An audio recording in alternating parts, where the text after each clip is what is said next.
Assalamualaikum warahmatullahi wabarakatuh. Yang terhormat Bapak Anwar Taufik Rahmat, SPD MPD, selaku dosen pengampu mata kuliah Pendidikan Agama Islam, serta rekan-rekan yang saya banggakan. Puji syukur marilah kita panjatkan kepada Allah Subhanahu wa Ta'ala. Salawat serta salam semoga tetap tercurahkan kepada Baginda Rasulullah Muhammad SAW.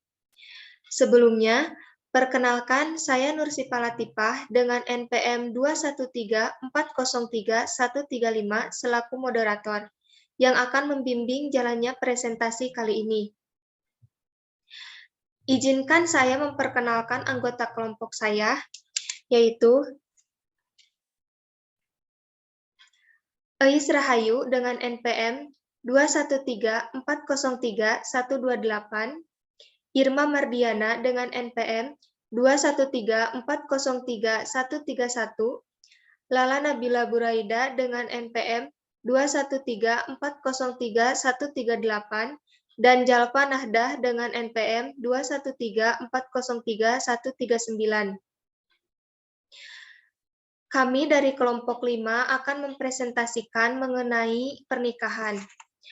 Adapun pokok bahasan yang akan kami presentasikan yaitu yang pertama definisi pernikahan, yang kedua hukum pernikahan, yang ketiga syarat dan rukun pernikahan, yang keempat mewujudkan keluarga sakinah, yang kelima tujuan pernikahan, dan yang terakhir cara mendidik anak. Langsung saja ke pemateri yang pertama, yaitu definisi dan hukum pernikahan yang akan disampaikan oleh Lala Nabila. Kepada Lala Nabila, waktu dan layar saya persilahkan. Baik, sebelumnya terima kasih kepada moderator atas kesempatan yang diberikan. Definisi pernikahan. Pernikahan atau perkawinan secara etimologi berasal dari bahasa Arab, yaitu kata al-nikah yang bermakna al-wati atau bersetubuh. Al-damu wa al-tadakul, berkumpul memasukkan, dan al-aqad artinya perjanjian. Pernikahan menurut istilah ialah akad yang memberikan faedah hukum kebolehan atau kehalalan mengadakan hubungan keluarga suami istri antara pria dan wanita dan mengadakan tolong-menolong, dan memberi batas, hak bagi pemiliknya serta pemenuhan kewajiban bagi masing-masing. Pengertian perkawinan dalam Undang-Undang Nomor 1 Tahun 1974 Pasal 1 berbunyi, perkawinan ialah ikatan lahir batin antara seorang pria dengan seorang wanita sebagai suami istri, dengan tujuan membentuk sebuah keluarga atau rumah tangga yang bahagia dan kekal abadi berdasarkan ketuhanan yang Maha Esa. Dalam Undang-Undang Perkawinan Nomor 1 Tahun 1974 pada Pasal 2 Ayat 1 menyatakan bahwa suatu perkawinan dapat dinyatakan sah apabila dilakukan menurut hukum masing-masing agama dan kepercayaan pasangan yang melakukan pernikahan. Selanjutnya, hukum pernikahan. Meskipun hukum asal menikah adalah sunnah dalam Islam, menurut ulama ahli fikih, hukum menikah itu bisa berubah tergantung kondisi seseorang yang dialaminya. Di antaranya, yang pertama wajib. Menikah wajib hukumnya bagi seseorang yang memiliki kemampuan untuk menikah, memenuhi kewajiban sebagai suami atau istri, dan kondisi syahwatnya besar, sedangkan ia tidak bisa mengendalikannya dan khawatir dirinya akan terjerumus pada perzinahan. Dengan demikian, pernikahan menjadi wajib bagi dirinya dan menjadi solusi akan dapat menjaga kehormatannya. Yang kedua, hukumnya sunnah. Menikah sunnah hukumnya bagi seseorang yang memiliki hasrat untuk menikah, namun ia tidak dikhawatirkan terjerumus pada perzinahan. Di tengah masyarakat, sering ada ungkapan menikah adalah sunnah Nabi. Hal ini benar adanya, namun jika kata sunnah dikaitkan dengan Nabi Muhammad, konteksnya menjadi sunnah dalam pengertian jalan hidup, cara bersikap dan berpikir yang Rasulullah lakukan. Seperti contoh Nabi Muhammad menikah dan memiliki keturunan. Yang ketiga, mubah. Hukum mubah dijatuhkan kepada seseorang yang memiliki kemampuan melakukan pernikahan dan memiliki kewajiban sebagai seorang istri atau suami, namun tidak memiliki dorongan syahwat yang mendesak dan tidak khawatir terjatuh kepada perzinahan. Yang keempat, makruh. Hukum menikah menjadi makruh jika seseorang memiliki kemampuan untuk menikah, memiliki kemampuan menahan diri untuk tidak melakukan kemaksiatan atau perzinahan, tetapi ia tidak memiliki keinginan kuat untuk melaksanakan kewajiban dirinya kepada pasangan. Contohnya menafkahi istri bagi laki-laki atau melayani suami bagi perempuan. Yang terakhir, haram. Hukum pernikahan menjadi haram apabila seseorang tidak mempunyai keinginan dan tidak mempunyai kemampuan serta bertanggung jawab atas kewajiban dirinya kepada pasangannya dalam rumah tangga. Sehingga apabila terjadi pernikahan, maka dirinya dan pasangannya akan hidup terlantar dan tidak bisa membangun rumah tangga yang sakinah. Faktor lainnya yang membuat keharaman sebuah pernikahan yaitu jika seseorang melakukan pernikahan hanya untuk bermaksud memuaskan hawa nafsu dan syahwatnya saja. Cukup sekian yang bisa saya sampaikan. Saya kembalikan kepada moderator. Baik, terima kasih kepada Lala Nabila yang telah menyampaikan materinya. Selanjutnya yaitu materi mengenai syarat dan rukun pernikahan yang akan disampaikan oleh Irma Mardiana. Kepada Irma Mardiana, waktu dan layar saya persilahkan. Baik, terima kasih kepada moderator yang telah memberi saya kesempatan.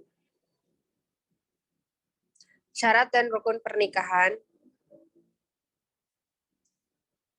Yang pertama, calon pengantin terdiri dari mempelai laki-laki dan mempelai perempuan. Yang kedua, syaratnya adalah wali dari mempelai perempuan. Karena wali adalah orang yang memiliki hak secara syara untuk menikahkan calon mempelai perempuan kepada calon mempelai laki-laki. Yang ketiga, saksi terdiri dari 2 orang, yaitu laki-laki. Yang keempat, akad nikah sebagai perjanjian atau ikatan dalam pernikahan. Pernikahan wajib dilakukan dengan ijab dan qabul dengan lisan. Bagi tunawicara, bisa dilakukan dengan isyarat yang bisa dipahami. Ijab juga merupakan penyataan penyerahan atau menikahkan yang dilakukan oleh wali mempelai perempuan kepada calon mempelai suami. Dan qabul dilakukan oleh mempelai laki-laki berupa pernyataan kesediaan atau penerimaan dari wali.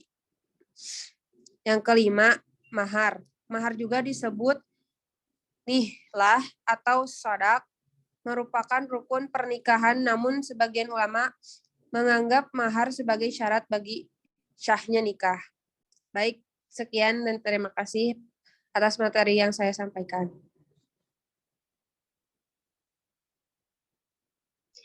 Baik, terima kasih kepada Irma Mardiana yang telah menyampaikan materinya. Materi yang selanjutnya yaitu mewujudkan keluarga sakinah yang akan disampaikan oleh Jalfa Nahdah. Kepada Jalfa Nahdah, waktu dan layar saya persilahkan. Baik, terima kasih kepada moderator atas kesempatannya. Saya di sini akan menjelaskan tentang mewujudkan keluarga sakinah. Yang pertama ada persiapan pernikahan, yaitu persiapan ilmu agar mengetahui tujuan dari sebuah pernikahan tersebut. Yang kedua, ada persiapan mental atau psikologis menghadapi pernikahan agar dapat bersiap diri atas kekurangan pasangan masing-masing. Yang ketiga, ada persiapan ruhiyah atau spiritual karena menikah itu termasuk dalam ibadah. Yang keempat, ada persiapan fisik.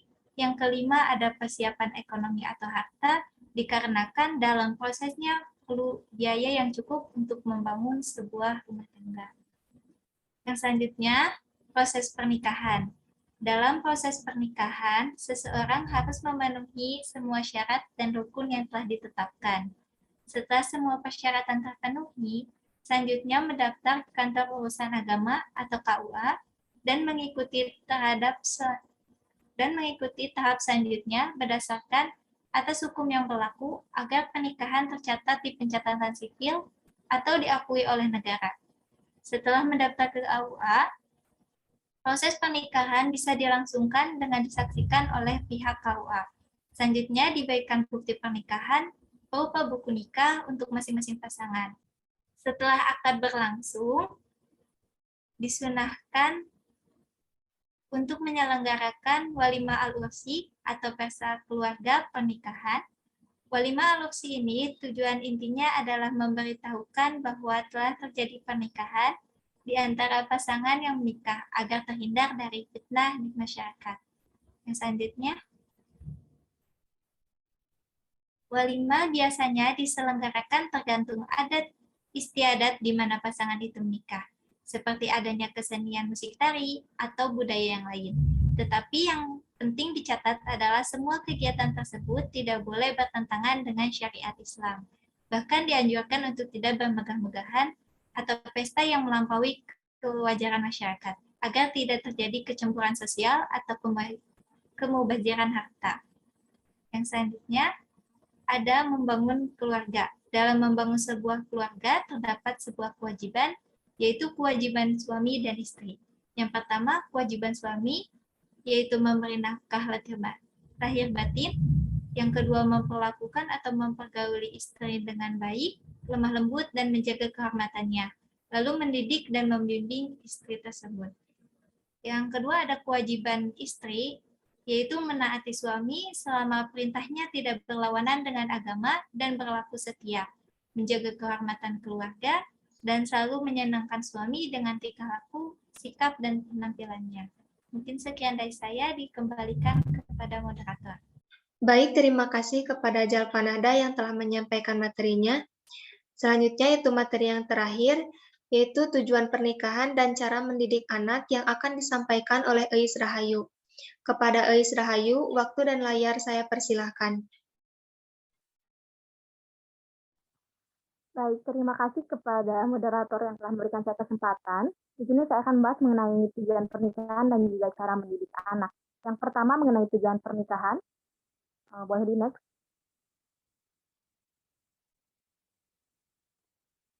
Dalam tujuan pernikahan, di sini saya memilih 8 fungsi keluarga yang telah dirumuskan oleh pihak BKKBN atau Badan Kependudukan dan Keluarga Berencana Nasional. Di sini yang pertama adalah mengenai fungsi agama. Keluarga ini memiliki fungsi, yaitu fungsi agama, di mana kita semua mengetahui bahwa agama menjadi landasan atau fondasi paling utama seseorang sebagai manusia gitu. Di sini mengapa menjadi fungsi agama?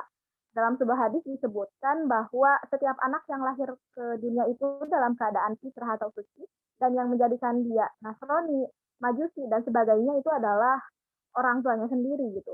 Jadi dalam hal ini seorang anak akan melihat bagaimana sih orang tuanya menjalani agamanya, bagaimana ia beribadah, karena menurut seorang anak, orang tua adalah public figure atau figur pertama dia bagaimana berperilaku. Sehingga kuat tidaknya atau fondasi pertama seorang anak mengenai agama itu tergantung dari orang tua sendiri. Kemudian yang kedua adalah fungsi sosial budaya. Dalam hal ini anak akan melihat bagaimana sih orang tuanya bersosial dengan lingkungannya, kemudian bagaimana anaknya dikenalkan mengenai norma dan sopan santun di lingkungan masyarakat, itu tergantung dari kedua orang tuanya. Kemudian yang ketiga adalah fungsi cinta kasih. Dalam fungsi cinta kasih ini, anak mendapatkan cinta dan kasih sayang yang pertama kali itu dari orang tuanya, sehingga jangan sampai ada kasus yang namanya broken home, seorang anak yang tidak mendapatkan kasih sayang sama sekali dari kedua orang tuanya. Yang keempat, fungsi perlindungan. Di sini seorang anak harus merasa aman berada di rumah, bukannya merasa takut, bukannya merasa malas untuk berada di rumah. Itu harus dipertanyakan, apakah pola asuh kita yang salah atau bagaimana kita menyikapi anak kita itu salah. Kemudian yang kelima adalah fungsi reproduksi. Kita semua mengetahui bahwa tujuan dari pernikahan adalah untuk memiliki keturunan. Dalam hal ini fungsi reproduksi adalah seorang anak harus diajarkan oleh kedua orang tuanya mengenai pendidikan reproduksi, kesehatan reproduksi secara dini, agar seorang anak tidak salah pergaulan. agar seorang anak tidak terkejut saat mengalami perubahan di masa usia remaja mengenai reproduksi dan dirinya. Lalu untuk fungsi yang keenam adalah fungsi sosialisasi dan pendidikan. Dalam hal ini, seorang anak diajarkan pertama kali mengenai dunia pendidikan, mengenai apapun, diajarkan pertama kalinya cara makan, cara minum, kemudian matematika, mungkin kalau ada tugas dan sebagainya, itu adalah dari orang tuanya. Ada yang bilang bahwa dalam Islam kita mengenal bahwa seorang ibu adalah madrasah pertama bagi anaknya, dan seorang ayah adalah kepala rumah tangga, kepala madrasah tersebut. Lalu yang ketujuh adalah fungsi ekonomi. Dalam hal ini, seorang anak akan menilai perilaku, lalu mengkopi perilaku kedua orang tuanya.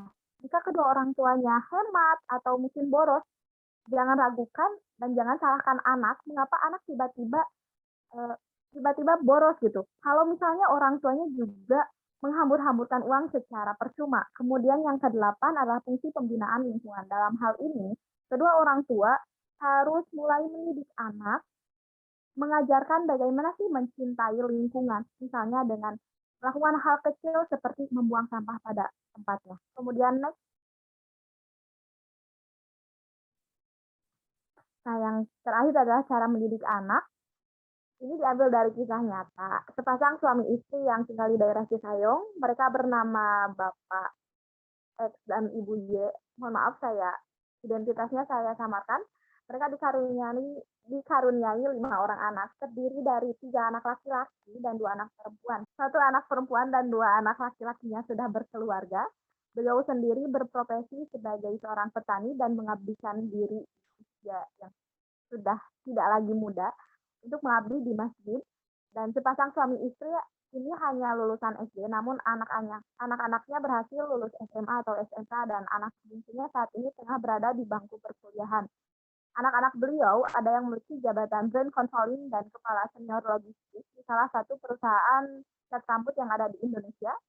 Anak pertama dan kedua mereka merupakan lulusan pesantren dan setiap anak-anaknya pasti diajarkan kitab ataupun mengaji lah di lingkungannya. Bahkan anak keduanya merupakan seorang ustazah di sekolah diniyah yang ada di lingkungannya dan membuka les mengaji Al-Quran juga kitab untuk usia anak TK dan SD. Semua anaknya dikenali dengan Al-Quran atau membaca pertama kali Al-Quran oleh ayahnya sendiri. Hebatnya anak-anaknya ini selalu berprestasi di lingkungan sekolahnya, selalu juara pertama, dan mewarisi keahlian dari kedua orang tuanya dalam bidang seni dan juga pendidikan. Anak terakhirnya sering menjadi pemateri di berbagai kegiatan kerohanian maupun yang bukan kerohanian, dan menjadi konselor sebaya dan pendidik sebaya sejak usia yang masih belia yaitu 13 tahun. Beliau juga memberikan edukasi mengenai agama kepada anak-anaknya, sedangkan istrinya memberikan cara beretika kepada orang lain. Walaupun pasangan tersebut tidak bisa menyekolahkan sebagian anak-anaknya sampai tingkat sarjana, tapi di usianya yang sering sakit-sakitan ini, anak-anaknya justru yang paling pertama ada di saat mereka butuh, bahkan uniknya tali persaudaraan antara anak-anaknya sangat kuat.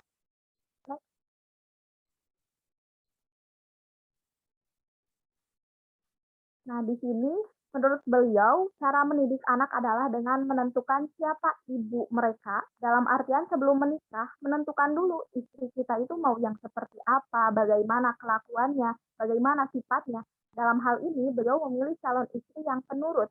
Walaupun seorang ibu adalah madrasah pertama bagi anaknya, tapi peran seorang kepala rumah tangga itu sangat dominan. Sehingga seorang laki-laki atau suami itu harus paham agama dan mau untuk paham agama tersebut agar bisa menuntun keluarganya selamat dunia maupun akhirat. Selain itu, menurut beliau, mendidik anak dengan menggunakan rumus Ali bin Abi Thalib yaitu 7x3.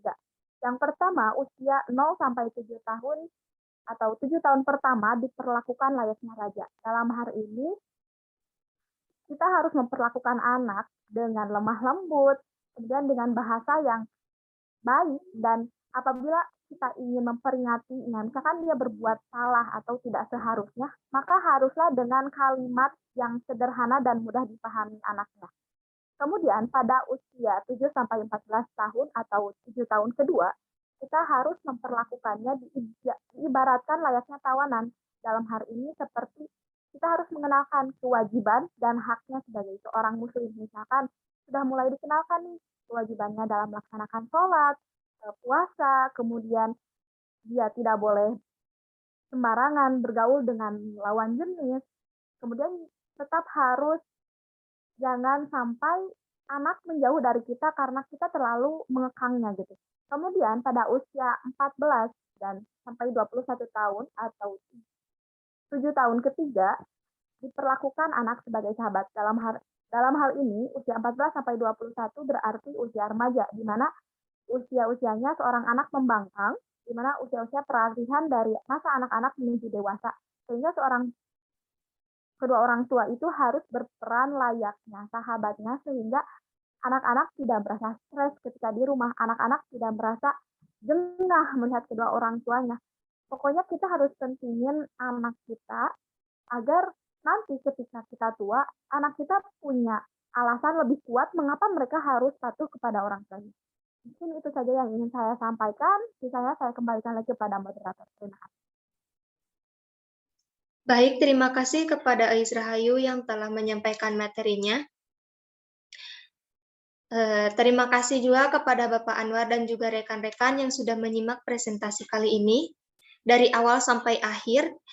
Dikarenakan untuk sesi diskusi dan tanya jawab tidak dilakukan secara langsung, oleh karena itu saya memberikan kesempatan kepada teman-teman dari setiap kelompok menuliskan 2 pertanyaan di kolom komentar sebagai perwakilan kelompok dengan menuliskan identitas kelompok berapa, serta mencantumkan anggotanya dengan NPM.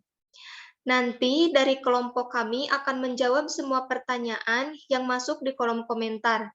Jika sudah membaca jawaban dari kelompok kami, maka kelompok yang bertanya memberikan like pada komentar jawaban kelompok kami. Baik, selanjutnya yaitu kesimpulan dari presentasi kali ini, yaitu pernikahan merupakan ikatan lahir batin antara seorang pria dengan wanita sebagai suami istri dengan tujuan membentuk sebuah keluarga yang bahagia dan harmonis. Pernikahan juga bertujuan untuk menambah keturunan. Sebagai orang tua, tentu ingin mempunyai anak yang solih dan solihah.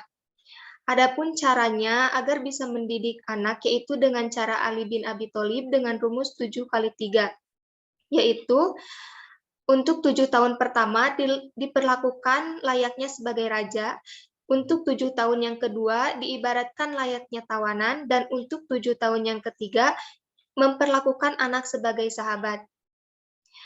Demikian tadi presentasi dari kelompok kami. Saya sebagai moderator memohon maaf atas kesalahan saya. Wassalamualaikum warahmatullahi wabarakatuh.